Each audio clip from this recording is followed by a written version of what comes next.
Soulbound is a surprisingly difficult game to describe, but I'll give it a shot. At first glance, it has that cozy Stardew Valley look. You'd be forgiven for thinking it's another farming sim, but after spending several hours, I realized that's only half the story. The other half is a roguelite where you'll repeatedly dive into dungeons, grow stronger through random relics, defeat bosses, then head back into the MMO world to prepare for your next run. Somehow, those two genres fit together surprisingly well. For transparency, I received a beta key from the developers to check out the game before launch, but everything you're about to hear is based on my own experience. Soulbound launches into early access for $14.99, with a launch discount available during its first week. The developers also confirmed they'll be following Steam's recommended regional pricing, so depending on where you live, you may end up paying considerably less than the US price. Since this is an early access title, it's also worth mentioning that the roadmap is fairly ambitious, with new zones, raids, expanded gear progression, and new dungeon modes already planned.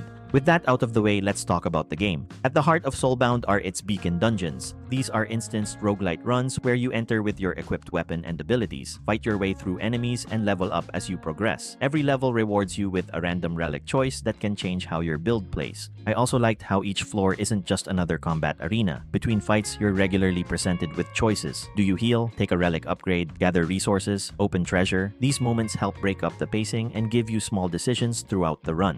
Eventually, you'll face bosses before collecting your rewards, and each completed dungeon also records your performance on a leaderboard if you're the competitive type. One mission that stood out asked me to defend a structure against waves of enemies. It was noticeably harder than the standard combat encounters while playing solo, and it felt like one of those activities that would really shine with a group. Outside of the dungeons is where Soulbound's meta progression really starts to shine. You'll unlock new abilities through quests, experiment with different weapon types, and permanently strengthen your character outside of each run.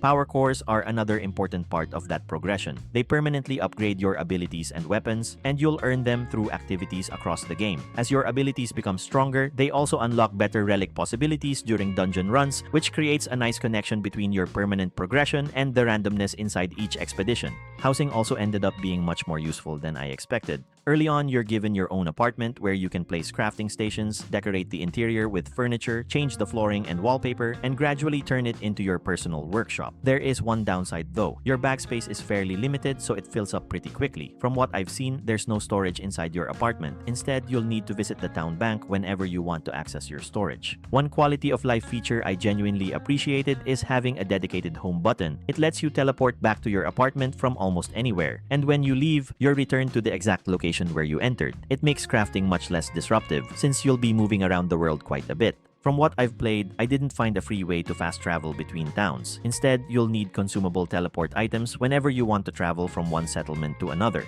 There are also several non-combat professions like mining and foraging. As you level them up, you'll unlock better tools, gather rarer materials, and craft stronger equipment. One thing worth knowing though is that those professions are not entirely optional. As the story progresses, you'll eventually need higher gathering and crafting levels to make certain items required for quests. If you enjoy the slower MMO side of the game, this progression feels fairly natural. If you came in expecting to spend most of your time chaining dungeon runs together, you may find yourself stopping to mine, gather, or craft before moving the story forward. There was one system I'm still not completely sold on, and that's stamina. Thankfully, it isn't tied to combat. Instead, stamina is only consumed while gathering resources. You can recover it naturally, cook food to restore it yourself, or simply spend a little time inside the tavern to refill it much faster. During my time with the beta though, it mostly felt like a way to slow down resource farming. It wasn't frustrating, but I'm not convinced it adds much to the overall experience. Outside of the gameplay itself, Soulbound is simply a beautiful game. The pixel art is gorgeous, but it's the lighting that really brings everything together. Combined with the day and night cycle, there were plenty of moments where I caught myself slowing down just to appreciate the environment. The overworld is also much larger than I initially expected. There are several towns connected through one large map. It feels like a world that's meant to be explored rather than simply used as a lobby between missions. What kept me coming back was that every dungeon run naturally led to something else. Maybe I'd upgrade an ability, craft a new piece of gear, improve a profession, or spend a little time working on my apartment. That constant stream of short-term objectives made it easy to keep playing.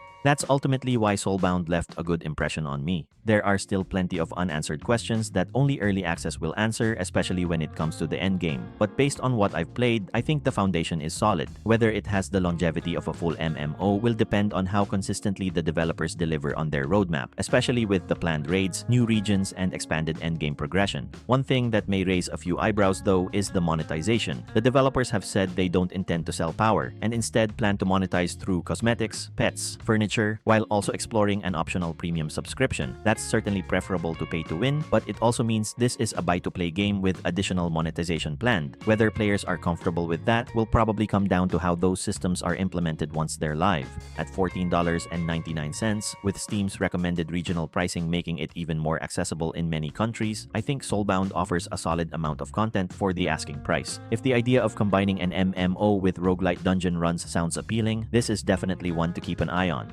If you'd like to check out Soulbound, the link is in the description. And if you liked the video, please consider subscribing to the channel. I'll see you in the next one.